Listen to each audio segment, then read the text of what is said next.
वहां से बात करके और फिर उनको एक बार वृंदावन ले लो, हमारे सामने कह दे आजीवन वृंदावन वास की व्यवस्था और सब हो जाएगी। ठीक है ठीक है। हाँ, जय राधे। अंबुज ओझा गोरखपुर से।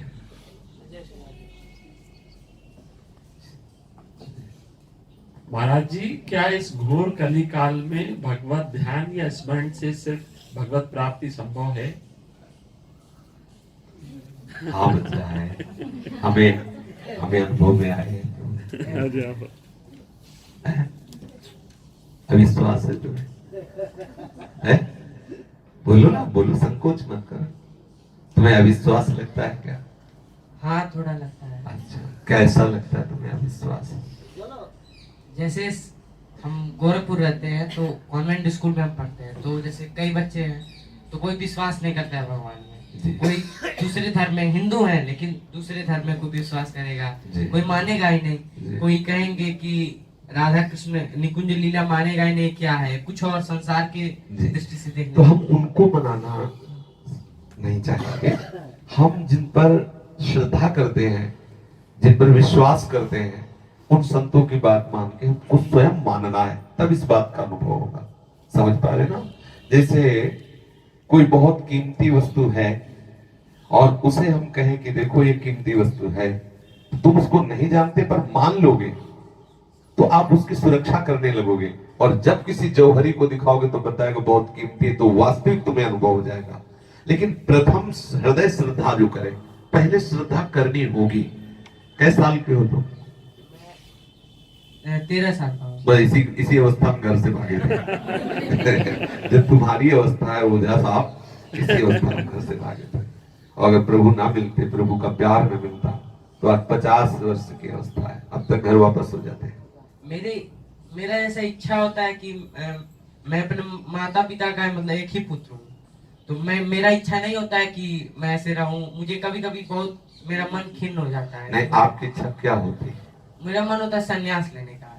बड़े भाग्यशाली हो, पर अपने माता पिता को प्रभु मानकर उनकी सेवा करो, और जब वो व्याकुलता होगी, जिसे जब अपने अंदर हम शुरू से पूर्व जन्म का कोई ऐसा संस्कार था कि जब 2-3 में भी पढ़ते थे ना, तो ढेर सारी चालीसा, शिव चालीसा, दुर्गा चालीसा, राम चालीसा, ये मतलब इतनी चालीसा लेके सुबह देवी जी के मंदिर में बैठ जाते थे, और जब तक स्कूल नहीं जाना होता था तब तक पाठ करते थे। तिलक लगा, ब्राह्मण के घर में जन्म हुआ ना, तो पंडिताई थोड़ी रहती, तिलक लगाकर स्कूल जाते, तो मास्टर कहते आया पंडित, देखो तिलक लगा के आया, ऐसा। और जब छुट्टी होती तो एक भागवत जी थे, तो जो हिंदी से ही केवल होती है, सुख सागर, सुख सागर। अच्छा, उसमें जब ऐसे प्रत्येक स्कंद के बाद एक ठाकुर जी की छवि आती है ब्लैक में, मतलब स्केच किया। हाँ, ऐसे एक गाय पे ऐसे, और एक कदम का ऐसे, एक पेड़ ऐसे, उसे देखते ही रोना था, और लगता कि कब ऐसा होगा कि हमें प्रभु का भजन करने का अवसर मिले। कभी कभी अंदर से एक विकलता होने लगी। जब कक्षा 5 पास हुए तो बस मन में आने लगा कि नहीं नहीं, मेरे जीवन का लक्ष्य ये सब नहीं। किसी का ब्याह होता तो हमें समझ में ना आता, हमें रोना आता। जब जैसे किसी को बैंड बज रहा है, कोई दूल्हा बनता तो हमें रोना आता। तो हमारे मित्र जब कहते रो क्यों रहा है, तो वो पता नहीं क्यों। तो भगवान की कुछ लीला ऐसी थी। जब 8 पास हुए, 9 में गए, तब पक्का नरेंद्र निश्चय होगा कि अब मुझे, जब 9 में साइंस साइड होती है ना, तो 9th साइंस साइड जब पास हुए, वो आया सर्टिफिकेट है, क्या कहते, रिजल्ट या सर्टिफिकेट। बस हमारे मन में निश्चय हो गया कि अब मुझे आगे नहीं पढ़ना। और केवल माता जी से कहा, पिताजी बहुत कड़क स्वभाव के थे, तो हमका पिटना हो तो उनसे बात करो। माता जी से कहा कि अम्मा, गांव में अम्मा कहते हैं कि अम्मा अब हमारा मन नहीं लगता घर में, और हमारा मन होता है कि हम भजन करें। अरे चुप, घर में भजन कर। माता कौन कहते कि आज जा बजा बेटा भजन कर। फिर निश्चय हो गया, अब मुझे कल भागना है। तो एक पीतल का लोटा छोटा सा, एक कुसा का आसन, हाफ पैंट, हाफ शर्ट, एक गीता जी, इतना लिया, और माता जी से कहा कि माता जी हम कल सुबह बाबा जी बन जाएंगे। तो उन्होंने ऐसे ही नॉर्मल लिया कि ऐसे 3 बजे तड़के रात्रि में उठे, देखा पिताजी सो रहे हैं, परिवार वाले मन से, भगवान की ऐसी इच्छा थी, मन से सबको प्रणाम किया, वो कुशासन गीता जी, एक पीतल का लोटा, वैसे इतना भागे, 5 कोस चले। तब जाकर के एक जंगल में शंकर जी का मंदिर था, नागेश्वर महादेव, सरसौल, सरसौल है ना, ये जीटी रोड के पास ही है, तो नागेश्वर मंदिर है। तो जन्मभूमि से पैदल चल के वहां आए, तो 12 बजे तक तो वैराग्य बना रहा, 12 बजे के बाद वैराग्य को ढीला हुआ। भूख लगी ना, बच्चे ही थे, मन में आया कि इस समय तक तो अम्मा बढ़िया दाल रोटी सब्जी सब पवाती थी, अभी यहाँ कौन पवाए। मन बहुत खिंचा, तो हो गया चलो घर चला। नहीं, अभी तो आज ही निकल के आए, ऐसा नहीं। देखो भगवान कैसे संभालते हैं। उसी समय एक आदमी आया, उसने कमंडल लिए था, लीटर 1.5 लीटर का पीतल, उसका स्टील का डिब्बा नहीं होता। तो उसने कहा कि बच्चा, यहाँ एक सूरदास बाबा रहते थे, तुम जानते हो? हम नहीं जानते। तो उसने कहा हम उनके लिए दही लाए थे, वो यहाँ है नहीं और हम वापस ले नहीं जाएंगे, तुम पी लो। तो पहली दिन था ना, तो हमें शर्म से लगी, हम कहा नहीं, बोले नहीं पियो पियो। तो वो लोटा था, उसी में अरे लीटर 1.5 लीटर दही, पूरा मीठा दही और वो लाल रंग का दही जो गांव में दूध गड़वा में पकाया जाता है, ऐसे बहुत सुंदर स्वादिष्ट, पूरा छक गए। वो गया, शंकर जी का बड़ा पिंड था ना, ऐसे लिपट के रो गया। मुझे विश्वास हो गया कि आप मेरा निर्वाह करेंगे, अब पक्का हो गया। अगर उस समय तक भोजन न मिलता तो बच्चा थे, शायद मन हमें विचलित करता, लेकिन निष्ठा हो गई कि यार अभी एक भी नहीं बजा, प्रभु ने दे दिया। बस फिर वैसे यात्रा पर कितना भटकन, कितनी गालियां, कितना कैसा, पर जहां कहीं हम कमजोर हुए हमें प्यारे का दुलार मिला है। तत्काल किसी न किसी संत महापुरुष के रूप में एकदम आकर हमारे हृदय में, हाँ एकदम, कहीं स्वप्न में, कहीं जागृत में, ऐसा प्रभु, उसी के बल से तो हम बोलते हैं कि जैसा प्रभु ने मुझे संभाला, उसी बल का तो अनुभव करके बात करते हैं कि कितना दुलार करते हैं प्रभु। तो पहले ये देख लेना चाहिए कि हमारी मना स्थिति किस कोटि की है, क्योंकि पीछे जैसे हम बाबा जी बने तो कुछ समय बाद मन विचलित करता है।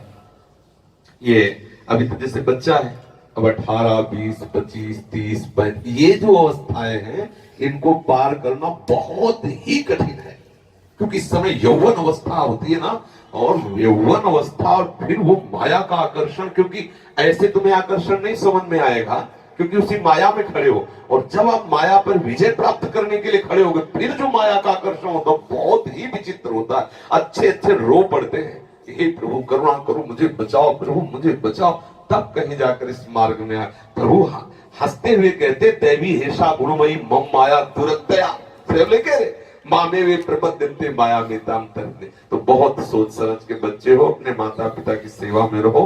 जब इस कोटि का कहीं वैराग्य हो तो हरि खुद अपने आप मार्ग दिखा देंगे, ठीक है। और ये कभी संशय मत करना कि प्रभु नहीं है। हाँ। प्रभु के प्रति वो है, मैं श्री श्यामा श्याम का ही, मेरे इष्ट देव वही है, श्री राधा वल्लभ लाल। उन्होंने कहा, मेरे माता पिता भी यहाँ है, यही बैठे हैं, राम प्रकाश ओझा, राम प्रकाश ओझा जी हमने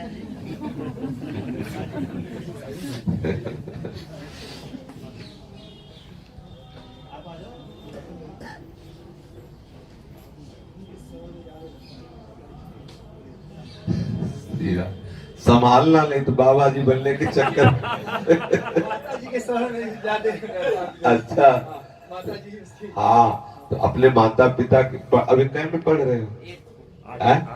हाँ, तो अभी पढ़ाई लिखाई करते रहो और भजन भी करते रहो, माता पिता की आज्ञा में रहो। और जब इस कोटि का वैराग्य आएगा तो इनके हृदय में खुद उत्साह प्रभु दे देंगे, ठीक है।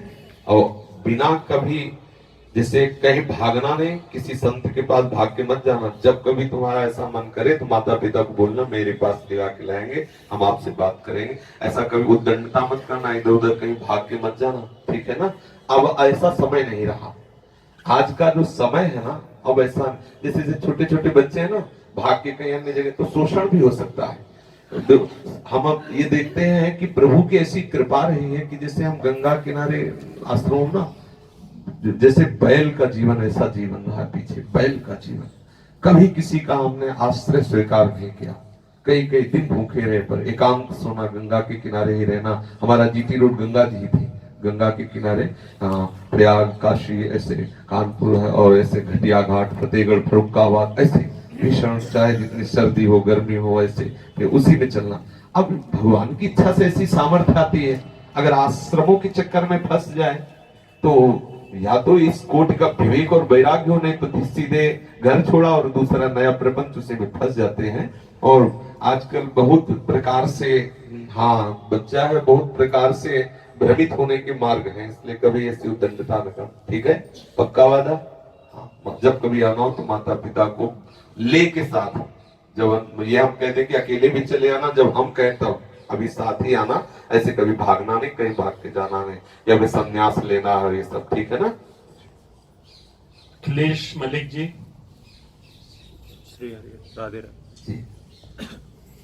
भगवान दया करके सबको अपने धाम में क्यों नहीं बुला लेते? जीव इतने कष्ट। बात इसमें ये ध्यान देनी है कि खास बात धाम में आना नहीं है, खास बात धाम का हो जाना है।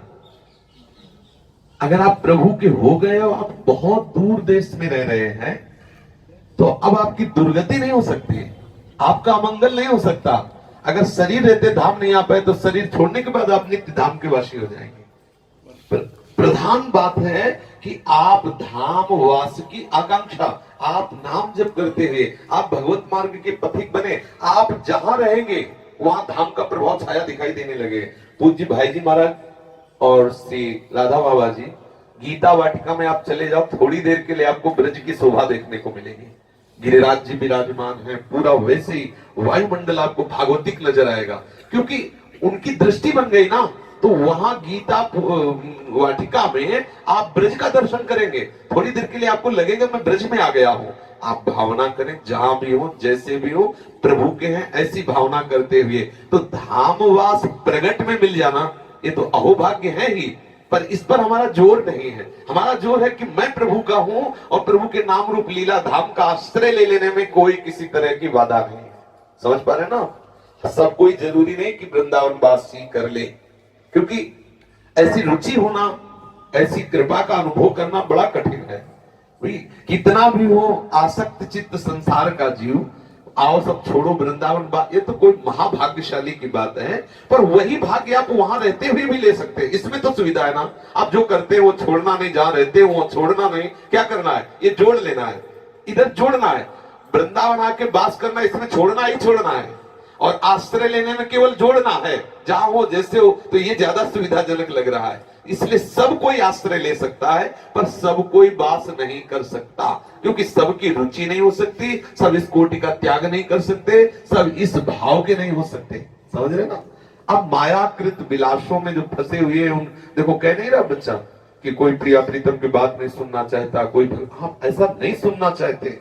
अब छोटे छोटे बच्चे जिनके हाथों में इंटरनेट से युक्त मोबाइल है, वो संसार का दृश्य देख रहे हो, काहे कोई भजन माला है सब, अरे बोले पुराने जमाने की बकवास से छोड़ो और नए जमाने की बकवास सुनो, उसमें लग जाते हैं। इसलिए किसी को सुधारा नहीं जा सकता जब तक वो सुधरना ना चाहे। श्री सद्गुरुदेव भगवान की। महाराज जी, मैं 2 साल धाम में ही था घर बार छोड़ के, फिर मैं 2016 में फिर अपने घर वापस चला गया। अब दोबारा वो स्थिति बन रही है कि मैं फिर धाम में आ जाऊं। अभी मैं जॉब करता हूं नोएडा में, तो अभी मेरा बिल्कुल भी मन नहीं है कि अच्छी खासी जॉब है, मगर फिर यहाँ मैंने 2 साल तब किया, बरसाने में रमेश बाबा के यहाँ पे रहा।